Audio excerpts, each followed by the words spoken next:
नमस्कार and welcome again. तो आपको सभी को अब सभी का स्वागत है। अनुज की पाठशाला में आप सभी का स्वागत है। जय हिंद, जय भारत।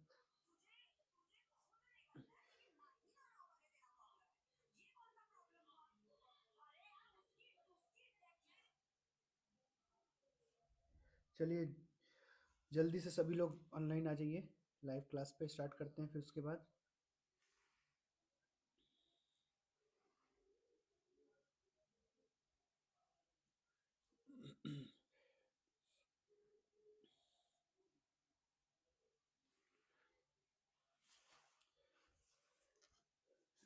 चलिए, जय हिंद सभी को। शुरू करेंगे हमारे पहले क्वेश्चन से। आज का फिर से टॉपिक क्या है?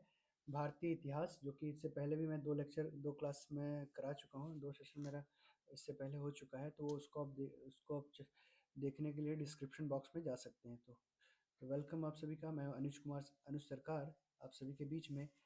अभी जो मेरा मेन मोटिव किस चीज़ के लिए है, किस एग्ज़ाम के लिए फोकस है, यूपी पीसीएस आरओ एआरओ का जो एग्ज़ाम अभी रिसेंटली कैंसिल हुआ था, फिर से दोबारा होना है। तो उसके लिए उस फोकस करने के लिए फोकस है उसी पे। तो आप सभी का स्वागत है, आप लोग सभी आ जाइए। तो चलिए, पहले क्वेश्चन से हम शुरू करेंगे आज के। पहला क्वेश्चन हमारा आप लोग के बीच में क्या है? दिल्ली का पहला सुल्तान था, दिल्ली का जो पहला सुल्तान वो कौन था? तो आपके ऑप्शन क्या क्या है? ए कुतुब कुतुबुद्दीन ऐबक, सॉरी कुतुबुद्दीन है, यहाँ पे कुतुब अल नहीं है, कुतुबुद्दीन है। कुतुबुद्दीन कुतुबुद्दीन है, कुतुबुद्दीन ऐबक। तो दूसरा ऑप्शन क्या है आपका?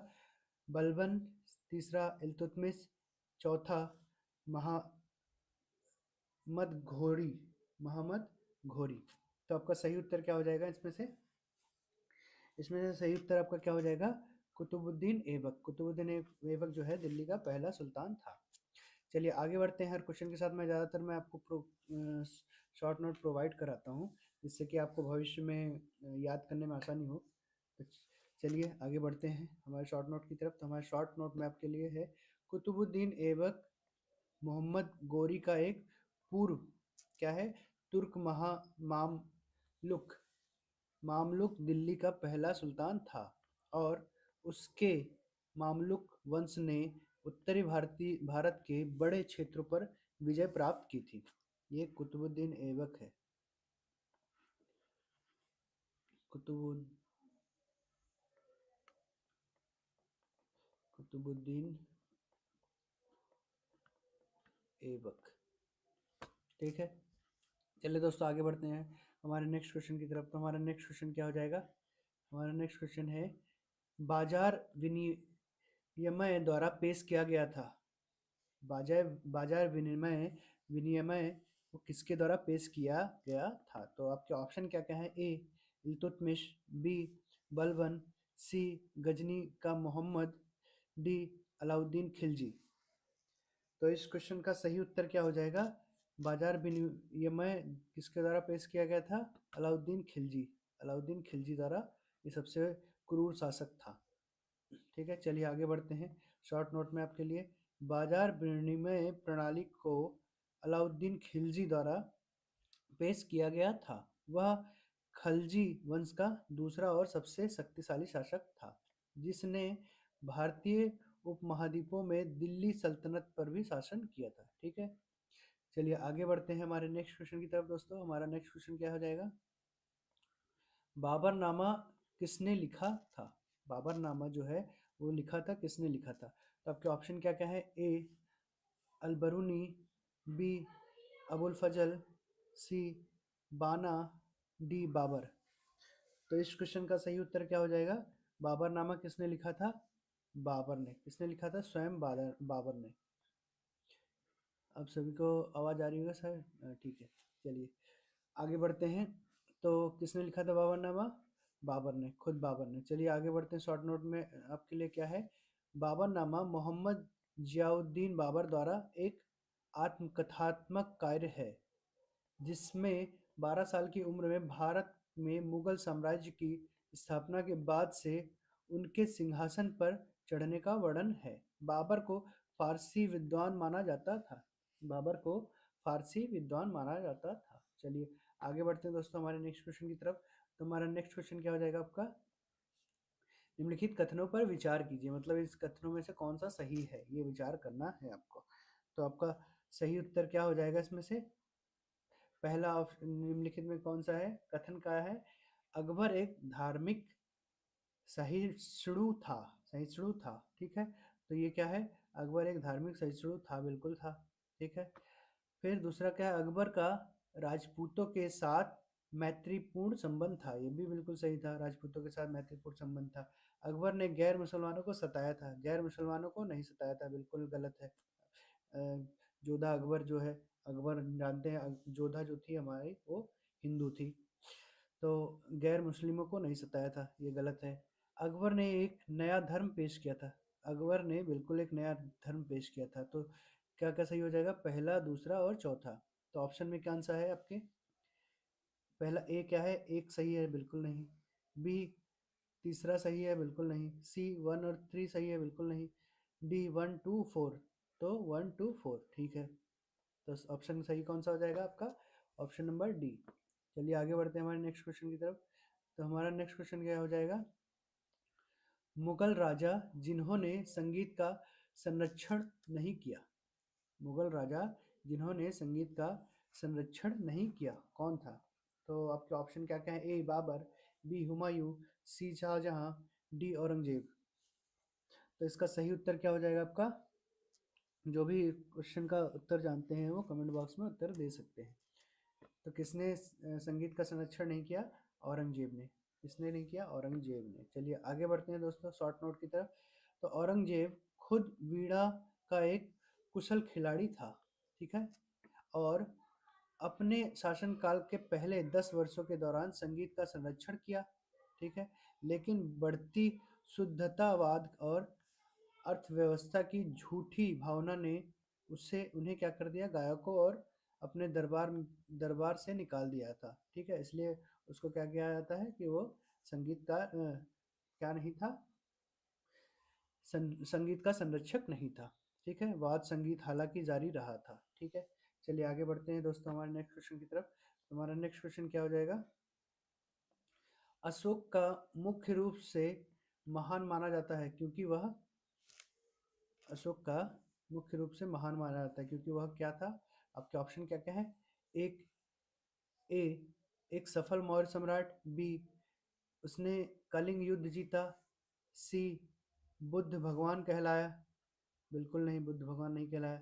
डी बुद्ध धर्म को मानते थे और उसी के अनुसार कार्य करते थे। तो अशोक जो थे वो बुद्ध भगवान नहीं कहलाए थे, वो कौन कहलाए थे, बताइए, जो भी जानते हैं वो लोग कमेंट बॉक्स में उत्तर दे सकते हैं, बुद्ध भगवान कौन कहलाए थे, बताइए।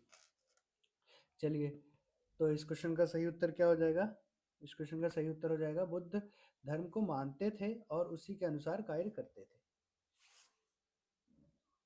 चलिए आगे बढ़ते हैं हमारे नेक्स्ट क्वेश्चन, आगे बढ़ते हैं हमारे शॉर्ट नोट में। तो शॉर्ट नोट में आपके लिए क्या है, अशोक को एक आदर्श शासक के रूप में भी याद किया जाता है जो अपने विचारधारा के केंद्र में धर्म और शांति के साथ एक विशाल और विविध मौर्य साम्राज्य को नियंत्रित करता है, करता था, सॉरी। उन्होंने 268 ईसा पूर्व से 232 ईसा पूर्व के रूप में शासन किया और बौद्ध परंपरा में राजाओं का एक मॉडल बन गया, ठीक है।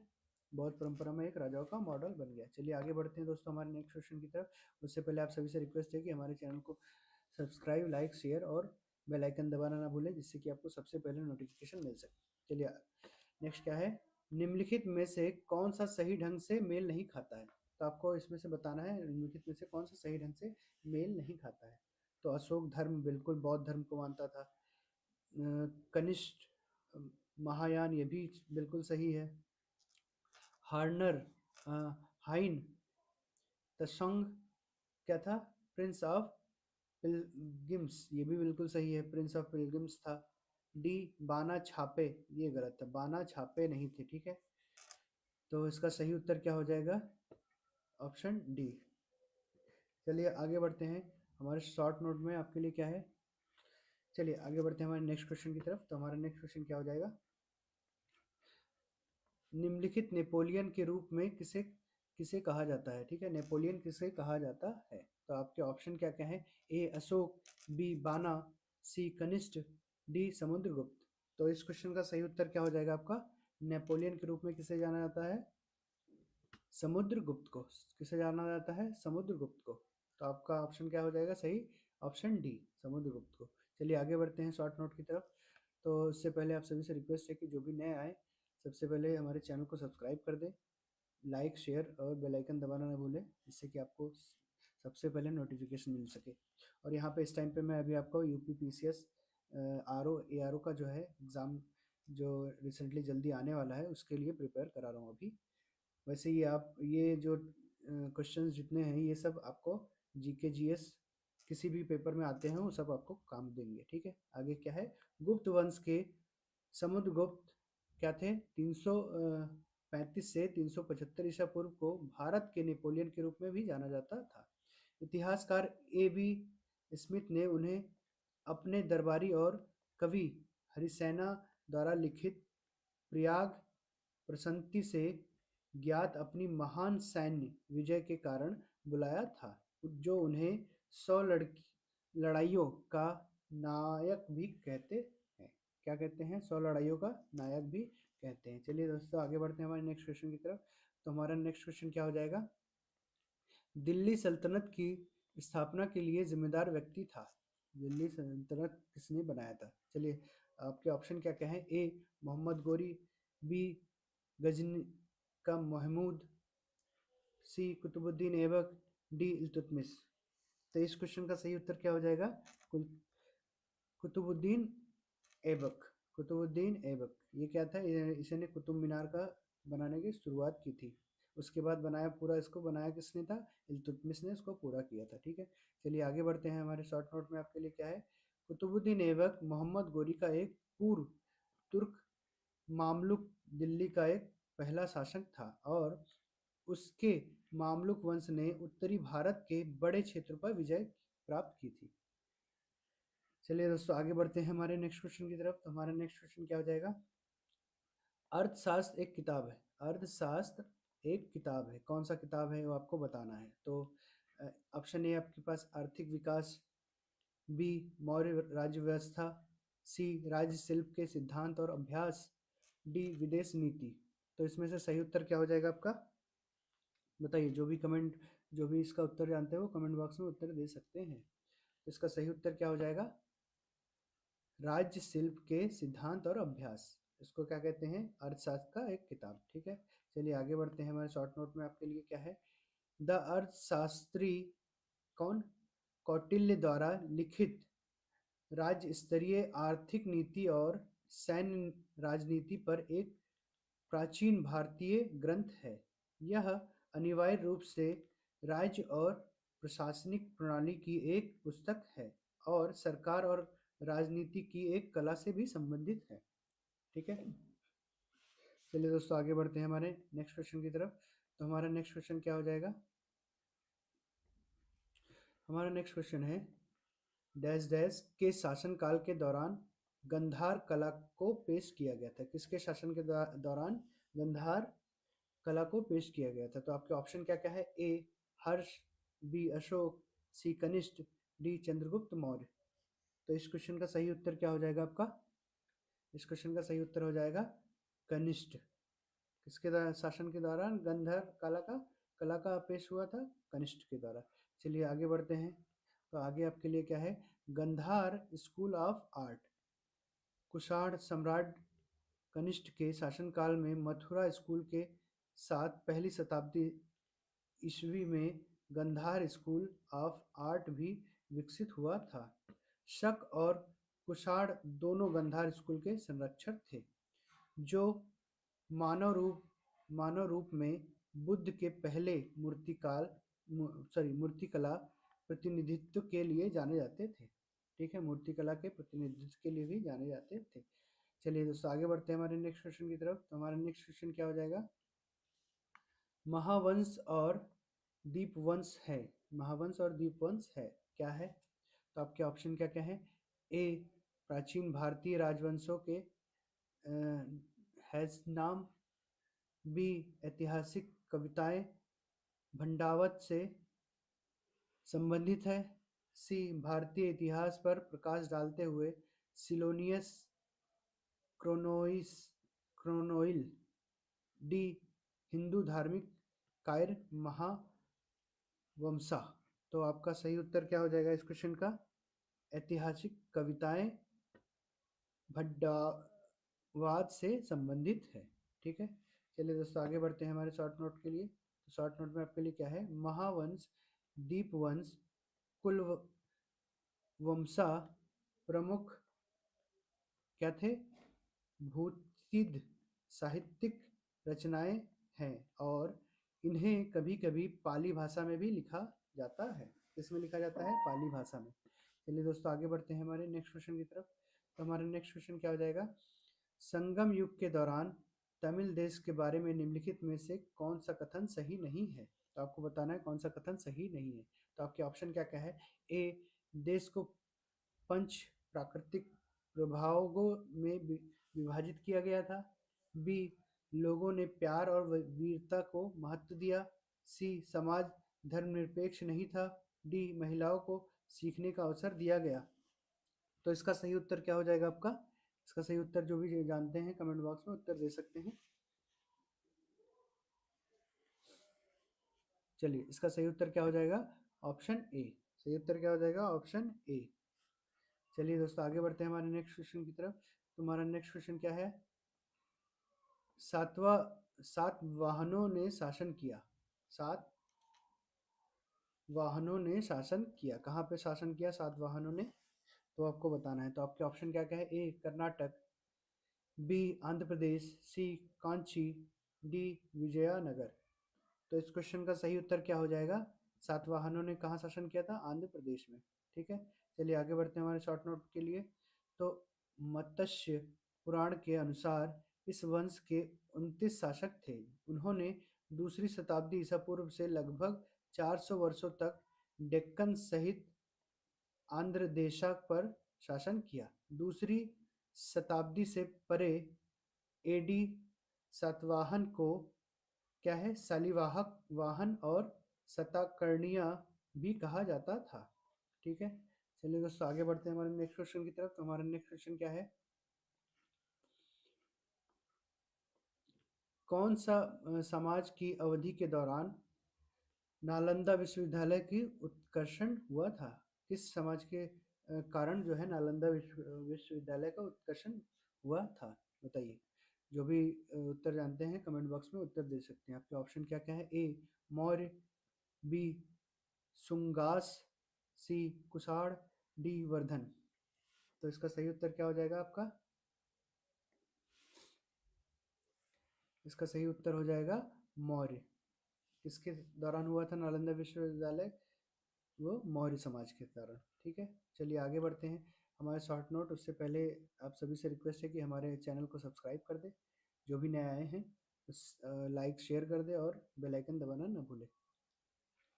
नालंदा 5वीं और 6वीं शताब्दी में गुप्त साम्राज्य के संरक्षण में क्या हुआ था? फला फूला और बाद में कन्नौज के सम्राट हर्षवर्धन अधीन रहे, उनके अधीन रहा था। ठीक है, चलिए दोस्तों आगे बढ़ते हैं हमारे नेक्स्ट क्वेश्चन की तरफ। तुम्हारा नेक्स्ट क्वेश्चन क्या है आपके लिए? गुफा मंदिरों को सबसे पहले तमिलनाडु में पेश किया गया था। किसके द्वारा पेश किया गया था? तो आपके ऑप्शन क्या क्या है? ए, चोल। बी, पंड्या। सी, पल्लव। डी, विजय नगर शासन। तो किसके द्वारा किया गया था? पल्लव। गुफा मंदिरों को जो है किसके द्वारा किया था? वो पल्लव के द्वारा। चलिए दोस्तों आगे बढ़ते हैं हमारे शॉर्ट नोट में। आपके लिए क्या है? मंडपट्टू गुफा मंदिर तमिलनाडु के विल्लुपुरम में स्थित है और यह राज्य के सबसे पुराने गुफा मंदिरों में से एक है। पल्लव राजा महेंद्र वर्मन प्रथम द्वारा निर्मित यह एक रॉक कट गुफा मंदिर अपनी वास्तुकला और ऐतिहासिक महत्व की खोज के लिए अद्वितीय मंदिरों में से एक है। ठीक है, चलिए आगे बढ़ते हैं हमारे नेक्स्ट क्वेश्चन की तरफ। तो हमारा नेक्स्ट क्वेश्चन क्या आ जाएगा, कालानुक्रमिक क्रम में भारत आने वाले विदेशी यात्रियों के नाम की व्यवस्था करें। मतलब कौन सबसे पहले आया था वो सब आपको वो बताने हैं। तो आपके ऑप्शन क्या क्या है, ए फाहिएन मार दूस B फाहिएन, Marco Polo, Hiuen Tsang और Itsing. B Marco Polo, Fahien, Hiuen Tsang, Itsing. C Hiuen Tsang, Fahien, Itsing, Marco Polo. D Itsing, Hiuen Tsang, Marco Polo, Fahien. तो इसका सही उत्तर क्या हो जाएगा, इसका सही उत्तर हो जाएगा फाहिएन, मार्को पोलो, हेन त्सांग, इटिंग। ठीक है, चलिए आगे बढ़ते हैं हमारे हमारे नेक्स्ट क्वेश्चन की तरफ। तो हमारा नेक्स्ट क्वेश्चन क्या हो जाएगा आपका, एक थोड़ा टफ था पढ़ने में भी, तो आप लोग जो भी है इसको शॉर्ट स्क्रीनशॉट ले सकते हैं। चलिए आगे बढ़ते हैं हमारे नेक्स्ट क्वेश्चन की तरफ। हमारा नेक्स्ट क्वेश्चन क्या है, बाद के चोलों के महान शासक थे। बाद के चोलों के महान मतलब कौन थे, मतलब चोलों के बाद महान शासक कौन थे। तो आपके ऑप्शन क्या क्या है, ए राजा राजा चोल, बी राजेंद्र चोल, सी करिकला, डी कुलोथुंगा। तो सही उत्तर क्या हो जाएगा आपका, ऑप्शन डी कुलोथुंगा। कुलोथुंगा क्या थे, चोलों के महान शासक थे। चलिए आगे बढ़ते हैं हमारे शॉर्ट नोट में आपके लिए क्या है, शॉर्ट नोट में आपके लिए है, बाद के चोल वंश ने 1070 ईस्वी तक चोल साम्राज्य पर शासन किया, जब तक कि 1289 ईस्वी में साम्राज्य का पतन नहीं हुआ। और बाद के चोल वंश के तहत सबसे महान सम्राट कौन थे, कुलोथुंगा चोले थे, जिन्होंने 1070 से 1120 ईसा पूर्व तक क्या किया था, शासन किया था। हालांकि राजा राजा राजा चोल और राजतिराजा बाद के राजवंश के लोकप्रिय राजा थे। ठीक है, उन्होंने सबसे महान नहीं माना जाता, उन्हें क्या कहा है, सबसे महान नहीं माना जाता है। किसको माना जाता है, किसको माना जाता है बताइए, किसको माना जाता है, कुलोथुंगा चोल को। ठीक है, तो आगे क्या है, क्योंकि वे चालुक्य भोला रेखा से संबंधित नहीं थे। ठीक है, इसीलिए वो उन्हें क्या है, महान राजा नहीं माना जाता था। ठीक है, चलिए आगे बढ़ते हैं हमारे नेक्स्ट क्वेश्चन की तरफ। दोस्तों हमारा नेक्स्ट क्वेश्चन क्या हो जाएगा, वर्ष 1336 ईस्वी में महत्वपूर्ण घटना हुई थी, कौन सी घटना हुई थी ये बताना है आपको। तो आपके ऑप्शन क्या क्या है, ए डेक्कन में मुस्लिम शासन की नींव, बी डेक्कन में विजयनगर साम्राज्य का फाउंडेशन, सी विजयनगर शासक द्वारा मुसलमानों की हार, डी तैमूर का आक्रमण। तो सही उत्तर क्या हो जाएगा आपका, इस क्वेश्चन का सही उत्तर क्या हो जाएगा, डेक्कन में विजयनगर साम्राज्य का फाउंडेशन। ठीक है, वर्ष 1336 में इस घटना हुई थी, महत्वपूर्ण घटना हुई थी। ठीक है, चलिए आगे बढ़ते हैं। हमारे शॉर्ट नोट में आपके लिए क्या है, ब्रदर्स हरिहर और बुक्का राया ने दक्षिण भारत में डेक्कन पठार के दक्षिणी भाग पर विजयनगर साम्राज्य की स्थापना की। ठीक है, चलिए आगे बढ़ते हैं हमारे नेक्स्ट क्वेश्चन की तरफ। तो हमारा नेक्स्ट क्वेश्चन क्या हो जाएगा आपका, प्लासी की लड़ाई, प्लासी की लड़ाई किसके बीच में लड़ी गई थी। ठीक है, प्लासी की जो लड़ाई हुई थी वो किसके बीच में लड़ी गई थी, ये इस क्वेश्चन का उत्तर जो है कमेंट बॉक्स में दे सकते हैं जो जो जानते हैं। तो आपके ऑप्शन क्या क्या है, ए फ्रेंच और अंग्रेज, बी फ्रेंच और भारतीय, सी अंग्रेजी और भारतीय, डी इनमें से कोई नहीं। तो इसका सही उत्तर क्या हो जाएगा, प्लासी की लड़ाई किसके बीच में हुई थी बताइए। 5 सेकंड का समय है, आप कमेंट बॉक्स में उत्तर दे सकते हैं।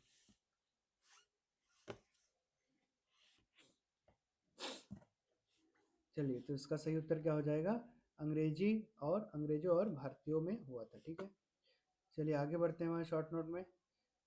23 जून 1757 को प्लासी की लड़ाई सिराजुद्दीन और दौला की सेनाओं और उनके फ्रांसीसी समर्थन सैनिकों और ब्रिटिश ईस्ट इंडिया कंपनी के सैनिकों के बीच रॉबर्ट क्लाइव के नेतृत्व में लड़ी गई थी। यह घटना 7 साल के युद्ध का एक हिस्सा था। कितना साल? 7 साल का युद्ध हुआ था। ठीक है, चलिए आगे बढ़ते हैं हमारे नेक्स्ट क्वेश्चन की तरफ। तो हमारा नेक्स्ट क्वेश्चन क्या हो जाएगा आप लोग के बीच में? 1857 की क्रांति, 1857 की क्रांति जो है उसमें क्या क्या हुआ था। ठीक है, तो 1857 की क्रांति में क्या क्या हुआ था ये सब बताना है आपको। 1857, तो आपके ऑप्शन क्या क्या है? ए, पहला राष्ट्रीय आंदोलन हुआ था। बी, एक धार्मिक युद्ध हुआ था। सी, सिपाहियों का एक युद्ध हुआ था। डी, सभी सही है। तो इसका सही उत्तर क्या हो जाएगा? ये सारे सही हैं। ठीक है, 1857 की क्रांति में क्या हुआ था? सारा सही है। पहला राष्ट्रीय आंदोलन भी हुआ था, एक धार्मिक युद्ध भी हुआ था, सिपाहियों का एक युद्ध भी हुआ था। तो सही उत्तर है सभी सही है। ठीक है, तो आप नेक्स्ट आगे बढ़ते हैं। हमारे शॉर्ट नोट में आपके लिए क्या है? 1857 के भारतीय विद्रोह और भारतीय विद्रोह, सिपाही विद्रोह, उत्तर भारत का पहला युद्ध या स्वतंत्रता के लिए उत्तर भारत का पहला संघर्ष भी कहा जाता है। यह 10 मई 1857 को मेरठ में ब्रिटिश ईस्ट इंडिया कंपनी की सेना के सिपाहियों के विद्रोह के रूप में शुरू हुआ था। ठीक है, चलिए दोस्तों आगे बढ़ते हैं हमारे नेक्स्ट क्वेश्चन। तो उससे पहले आप सभी से रिक्वेस्ट है कि हमारे चैनल को सब्सक्राइब कर दें, लाइक शेयर कर दें और बेल आइकन दबाना ना भूलें, जिससे कि आपको सबसे पहले नोटिफिकेशन मिल सके। तो नेक्स्ट क्वेश्चन क्या है हमारा? पहला भारतीय शासक जिसने मोहम्मद गोरी को हराया था। ठीक है, तो आपके ऑप्शन क्या क्या है? ए, जयचंद्र। बी, आनंद पाल। सी, भीम द्वितीय। डी, ललित आदित्य। तो इस क्वेश्चन का सही उत्तर क्या हो जाएगा? किसने हराया था मुगल मोहम्मद गोरी को? किसने हराया था? भीम द्वितीय ने। ठीक है, भीम द्वितीय ने हराया था। चलिए आगे बढ़ते हैं। वह 1178 में गुजरात के सोलंकी शासन भीम द्वितीय द्वारा पराजित हुए थे। ठीक है, चलिए आगे बढ़ते हैं हमारे दोस्तों हमारे नेक्स्ट क्वेश्चन की तरफ। तो हमारा नेक्स्ट क्वेश्चन क्या हो जाएगा? मुगल वंश का अंतिम शासक था। मुगल वंश का अंतिम शासक था, कौन था? तो आपके ऑप्शन क्या क्या है? बहादुर शाह, बहादुर शाह। बी, औरंगजेब। सी, बहादुर शाह द्वितीय। डी, मुजफ्फरपुर शाह। तो इसका सही उत्तर क्या हो जाएगा आपका? इस क्वेश्चन का सही उत्तर हो जाएगा बहादुर शाह। यहाँ जो लिखे है बहादुर, ये बहादुर शाह है, बहादुर शाह द्वितीय। ठीक है, चलिए आगे बढ़ते हैं हमारे शॉर्ट नोट की तरफ। तो हमारे शॉर्ट नोट में क्या है? अबू जफर सिराजुद्दीन मोहम्मद बहादुर शाह जफर, जिससे बहादुर शाह या बहादुर शाह सेकंड के नाम से भी जाना जाता है, जो कि 24 अक्टूबर 1775 से 7 नवंबर 1862 भारत में मुगल सम्राटों में से अंतिम था। साथ ही तिमुरिड राजवंश का अंतिम शासक भी था। चलिए दोस्तों आगे बढ़ते हैं हमारे नेक्स्ट क्वेश्चन की तरफ। तो हमारा नेक्स्ट क्वेश्चन क्या है आपके लिए? नेक्स्ट क्वेश्चन है, भारत आने वाले पहले यूरोपियन कौन थे? ठीक है, तो आपके ऑप्शन क्या क्या है? ए, पुर्तगाली। B, French. C, Angrezi. D, Dutch. तो आपका सही उत्तर क्या हो जाएगा इसका? पहले सबसे पहले भारत आने वाले कौन थे? पुर्तगाली थे। कौन थे? पुर्तगाली थे। चलिए आगे बढ़ते हैं हमारे शॉर्ट नोट की तरफ। तो आपके शॉर्ट नोट में क्या है? पुर्तगाली वास्को डिगामा, जिसको क्या था? निकोलो कोएलो और बार्टोलोमू डायस के साथ यूरोप से एक समुद्री मार्ग से भारत पहुंचे थे।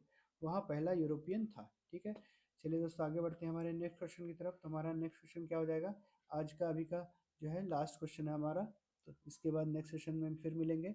तो ये क्वेश्चन क्या है? सिंधु घाटी के लोगों ने निम्नलिखित में से किस वस्तु की पूजा की थी? निम्नलिखित में से किस वस्तु की पूजा की थी? तो आपके ऑप्शन क्या क्या है? ए, माँ देवी। बी, पशुपति शिव।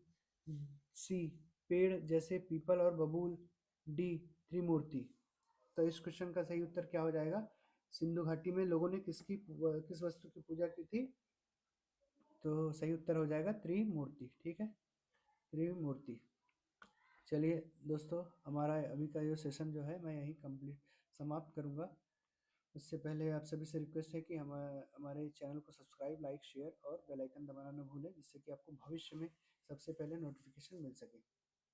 ठीक है, चलिए फिर मिलते हैं नेक्स्ट सेशन में, तब तक के लिए जय हिंद।